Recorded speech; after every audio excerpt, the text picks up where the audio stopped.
give you facts and the right regulations on real estate development. Join us every week on our social media platforms for an exciting show.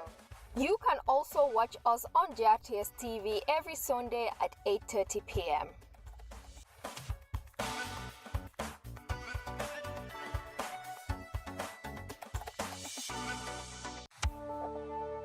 Taf Africa Global brings you state-of-the-art commercial and retail spaces available for rent at Madiba Mall, located at the Bruford Gardens Estate. Our commercial spaces comes with facilities such as 24-hour security, standby backup generator, air conditioning, shared conference room, and personal cash power meters. If you are looking for a spacious and suitable business environment, look no further.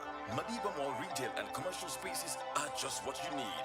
Ocean View office spaces with limited availability. Call us today and secure a space. For more information, contact 733-3363 or 594-1053 or email at info@tafafricaglobal.com.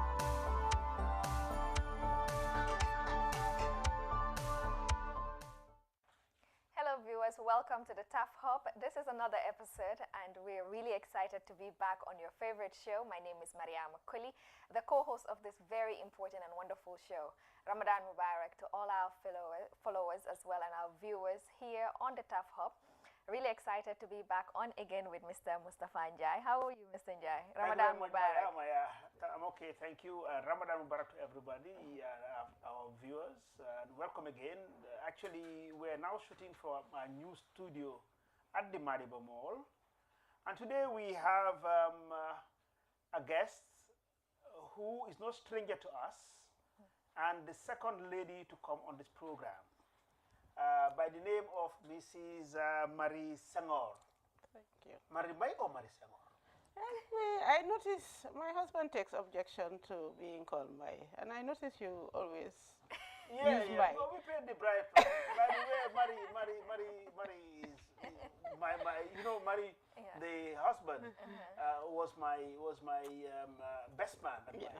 when I got married. Oh, okay. So we're good, very good friends. Nice. Yeah. So She's welcome. literally your wife. Yes, my wife. My wife. Yes. So let's get Welcome. Marie to introduce herself, Okay. and then we'll start the show. Yeah. Thank you. Thank you for having me. It's an honor to be here and being the second lady as well. I always second. I'm the second civil engineer, so I'm used to being second. My name is Marie Senghor. I'm a civil engineer by profession, but right now I'm a contractor doing buildings, doing roads, and doing civil works as well. And we own a construction company called Bajam Enterprise Limited, and we've been in the business since officially registered 2000, became incorporated in 2013, but seriously just doing construction since 2007.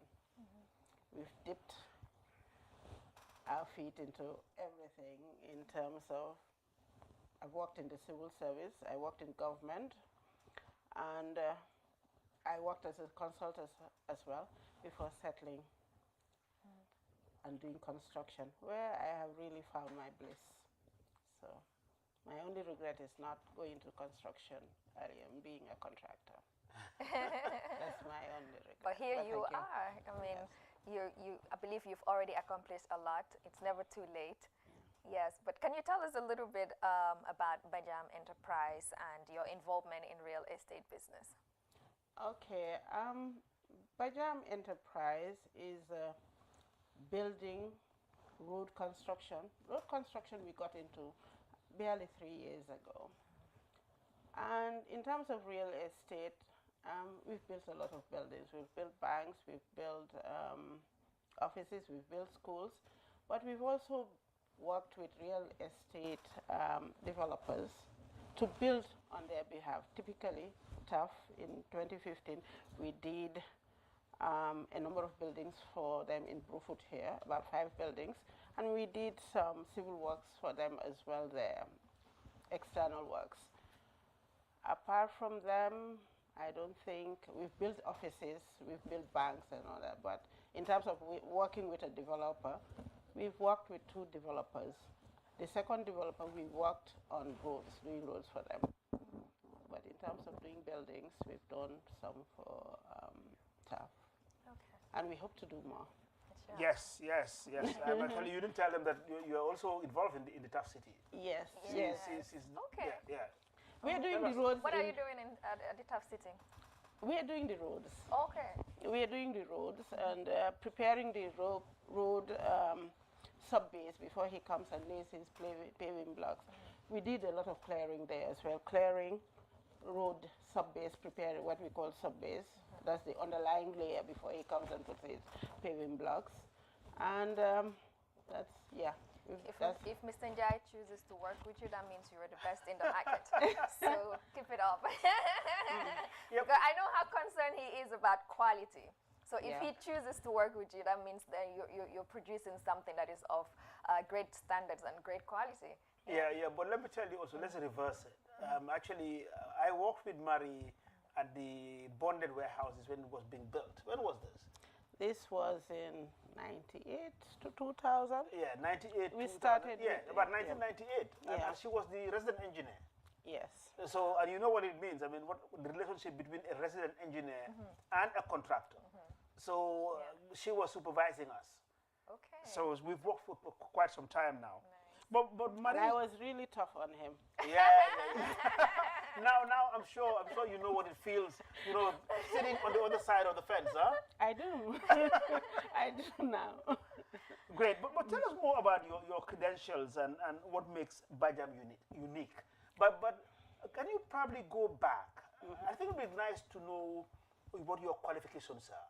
So you're not just being seen as a lady jumping into an opportunity. Yeah. But let's come back to what makes you an engineer, where you were trained, just to prove that you are qualified to do this business. After high school, like most people, I really didn't know what to do. I knew for one, because I studied science, they expected you to be a doctor or Scientist. an engineer or scientist. And doctor was a no-no for me because I'm scared of hospitals. So that was no-no. So I just didn't know. So my mother got me through Mrs. Langley at the time, very fine lady and good lady, to go to the then PWD to work there. And at that time I had chosen quantity surveying. I didn't know anything about quantity surveying. I knew as well it wouldn't be architecture because I couldn't draw. And I wasn't attracted to civil engineering. So I went there and I was in the quantity surveyor's office. And then I remember going into the then director of Public Works, Mr. Asenjeng. He said, why quantity surveying? Because it's really boring. I said, yeah. He said, okay, what about engineering? I said, well, I haven't really thought about it. And the then deputy director was an English guy, English American, and he said, what about architecture? I said, no, I can't draw. So that's when I decided, and I listened to him, and I decided to go with civil engineering. And it's good that after your A-levels, you work 1 year, at least you're out there, at least it gives you people guide you, it gives you that ability to choose a subject. And I went to engineering. I knew I loved maths, and I went to engineering. And this was in '82. I went to Portsmouth, University of Portsmouth, and did a degree in engineering. As you would imagine, there were not a lot of ladies in that. I was there with mostly white English guys. And graduated in '85 and came back. And in those days, it's different from now, where young people, they graduate, they do their own thing. The only place to go was government. So I went to government and was attached to a project as a site engineer, Louis Berger. And honestly, this profession, with that degree, it just gives you the tools. It's the experience that sets you apart. And that was a wonderful experience. because CARE was the contractor, big contractor. They've done, they had done the bridge, but the difference between working on a bridge where you have, everything is one location and everything, is different from, they were putting their feet into roads for the first time. So it was a project that had different components. It had roads, it had water supply. It was an urban project. And I learned a lot because I saw them struggle. Big international company. A lot of the site engineers were about my age. They had 4 men, older men, but they really struggled, especially with the roads. And that was my foundation, really, because I was out there in the field doing surveys with the survey, accompanying them, because in any work, the consultant has to work with the contractor. And I did that for 2 years or so. They recalled me back to Public Works because they needed the engineers. And I was posted to Bakau to be the, what do they call them? What were we called that time? Divisional engineer. I was 25. What did I know? Nothing. You don't know nothing. And I was there with these 4 men who were like in their 40s. And we were supposed to implement the second highway maintenance project, preparing programs, implementing them, working. At that time, government had its own fleet of trucks, everything. Government was the go-to person when you needed equipment. There was nobody, new contractor then. I did that for 2 years. I get bored easily, probably, and I just wanted to go to the head office and be in the planning and design division. Whilst there, I realized that, okay, in England, if you have a degree, you're still a graduate engineer.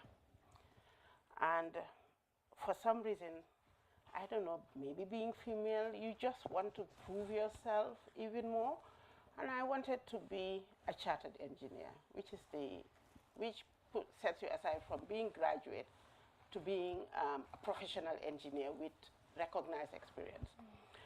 And thank God, our boss at the time facilitated for myself and another colleague to go to America to be a chartered. You must have design office experience and site experience. Site experience I had from that urban management. Design office I didn't have. So we went to America, 2 years, sat the exams in '94, and passed and came back to work. And I came back to work, and barely a month I was there. My then director was sent on leave, and there was nobody there, just me. I was 32 years old. You had to take in charge. Take in charge. And I was pregnant as well. Oh. But then, maybe 9 months I acted. I had my baby, came back, and decided then that I was earning $2,000 a month. And the work environment at that time, there was a lot of tension. Fortunately for me, Mr. Jai Gamex was the local partner for the Banjul project that he's talking about. And I lobbied to get on that job as the site engineer. And that too was a great experience for me in terms of practical experience. Did that, we had a resident engineer, worked under him, but I did all the approvals, the testing, different things. From there on, there was the bonnet warehouses, and he won the contract. It was a design and build contract, and to construct warehouses, pavement, and all that. And at that time, the port really didn't have, probably didn't really want to take on an overseas engineer to do the supervision. They thought I could do it. So I was there, but we were still being supervised by DHV in Holland. But I would send reports and all that, and control the quality control of that project. Did that for 2 years, and I said, and my aim when I started this journey was that I'll work for PWD and retire. After that, when I did the consultancy, I said, okay, there's room for Gambians to do this so that we don't have to always import engineers to supervise our project. This is the way I want to go. So after that project, as God does, you plan. I didn't have another job. I was unemployed. Wow. And I knew I didn't want to go back to the ministry. I was on secondment, but I knew I didn't want to go back. So what do? No job. And I sat in my house, no experience in how to even run a business, what to do, how to go about and go to bed. It was a difficult time, very difficult. But ultimately, I set up this, what I call March Consult Limited, and wanted to be a consultant. I had not thought about contracting at all that time. At that time, GAMWorks was here, and GAMWorks was a capacity building project, and enabled consultants to have work, do design work, do supervision work, and build capacity as well. But the first time I tendered and I saw the amounts and I saw the type of work available. I'm not an architect, mostly buildings. If you have roads, and I'm a civil engineer, that type of work, it was still going to the international company. But I carried on and I had 1 or 2 partnerships with international consultants. Then what I learned from that was that you really, really don't have an impact. What you're involved in is really being like a coordinator, helping them, finding the people. You really, really don't grow. You really don't learn anything because they collect all the information and they go back and all the design and all the documents are done there and sent here. And I thought to myself, be to them. So I said, okay, let me start a small construction company. That was 2000, the year 2000. Bajam was 1999, I think. So that I'll be able to dip my feet there. And at the time, you know, as well, he knows how hard it is to be a contractor in this company, and you really, really don't have a good track record of people who have lasted in the business. But I still, for some reason, I still carried on, but my main business was consultancy. Until 2007, Trust Bank gave me a contract in Barcote to design. So I was using both my experience as a consultant and to build. And as they say, the rest is history. Yes. I have not looked back, and 3 years ago, for 10 years, 2007 to 20, they were building every year. Guaranteed market. I wasn't even going to look for work in government or guaranteed market was Trust Bank. And that really helped build us and have the experience in construction and how to be a contractor. And with support from people telling you, because what I say is nobody, that's what is missing here, nobody tells you how to run a business. Yes. Nobody. So I'm an engineer. I know how to be an engineer, but I don't know how to be a businessman. And still, I find myself that I listen to a Sarohule man, my neighbor, when he talks about business, he knows much more about business than I do. And he thinks like a businessman. I still think like a consultant. So I emphasize quality, for example. I add that value to it. I give advice when nobody solicits my advice as well on how to do things. And so my consultancy experience is good, but in a way I think it might hold me back a little, but it's okay. I'm fine with that. impressive. That's an interesting journey. Yeah. I mean, I think you've accomplished a lot. And I hate to use this phrase, but like in a male-dominated field where you have a woman like you who's able to sustain yourself into it until now you have your business. Though you say you're a business-minded person, but you're still, at least, you're able to manage what you're doing and it's growing for you. Yeah. Thank you. But what makes you unique? What stands out in one sentence? What makes me unique? Stands out. What makes you different from the others? What makes me unique? Or what makes Bajam unique? What makes Bajam unique is that I think my background as a consultant and being a client, because when I was at the ministry, I was a client, makes me emphasize quality and having a client happy over my bottom line. I think when you talk about us or the reputation we are garnering is that we try. I'm not saying we do it all the time. We try to do quality. We try to give our best. I think that's what is unique. We just don't look at the bottom line all the time. And I remember somebody telling me, you must be getting something. Who does that? You must be something. I said, no, I don't look at, it's not just my bottom line. I look at the relationship. I want you, after I've worked for you, to come back over and over and over again. And if I have to sacrifice a little bit of my profit to achieve that, I will do it. That has been my strategy, and it has worked. People, Trust Bank, I told you, when I started, there was a lot of doubt whether I could do it. But I think the managing director at the time just had confidence in me for whatever reason and supported me through it. And it got to a stage where we were just, who gets that? You just get handed over a job. Most jobs you have to compete for. And you just get handed over a job and you give your price and you negotiate bank. They pay you on time. That was the dream. So I'm still crying for Trust Bank wherever you are.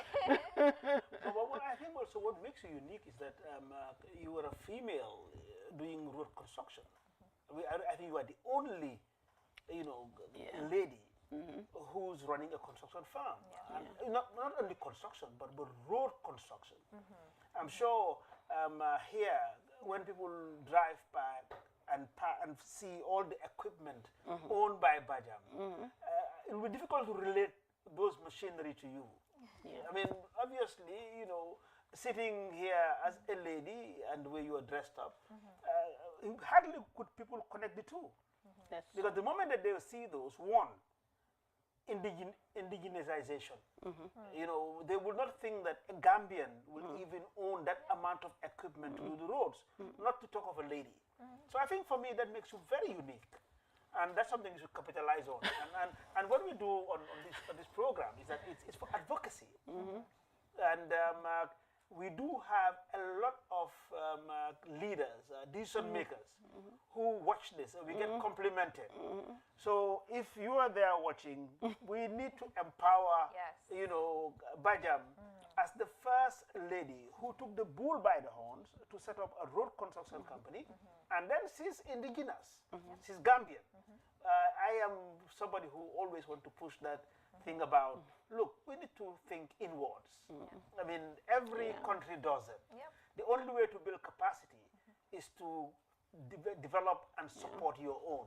So I think that makes you very unique. Okay, thank you. Okay. For me, what it is, why I don't emphasize the fact that I'm a female doing this kind of job is that throughout my profession, nobody ever took that into consideration that she's a woman. I went to the same tough field work as I was out there under the sun with it. So nobody ever really considered that that's something special. And to be honest, what we would like to be known for is a company, yes, led by a woman, founded by a woman, but when you come to the scheme of things, we don't want to be the best female contractor. We are the only female contractor. We want to be the best of the best.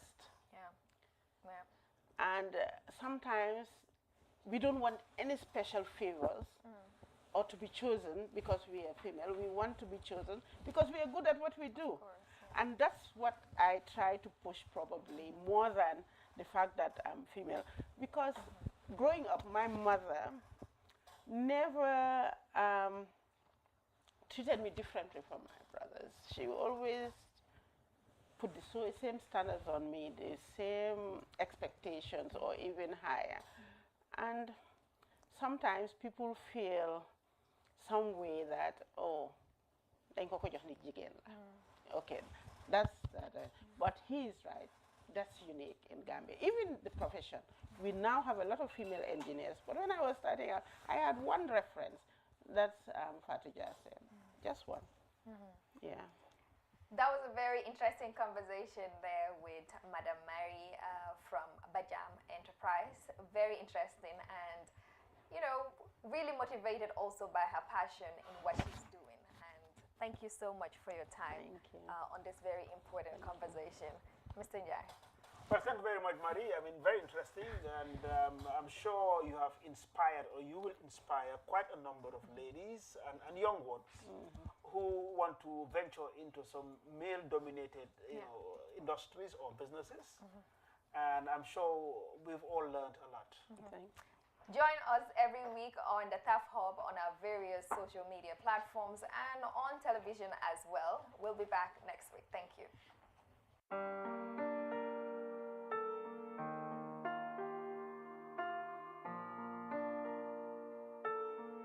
Taf Africa Global is the first and biggest private real estate developer in the Gambia with a presence in 7 other African countries. We are launching the development of the first smart and most modern office and retail towers in the Gambia called Taf Twins, located in the heart of the Kanifing institutional area and 10 minutes drive from Banjul. Taf Twins is designed to have 5 floors of office spaces ranging from 50 meters square to over 1,000 meters square, 2 elevators, central air conditioning, 24-hour electricity and water supply, with the ground floor reserved for banking, supermarket, restaurant and coffee shops. For your bookings and reservations, please call now on 376-2333 or 776-2333.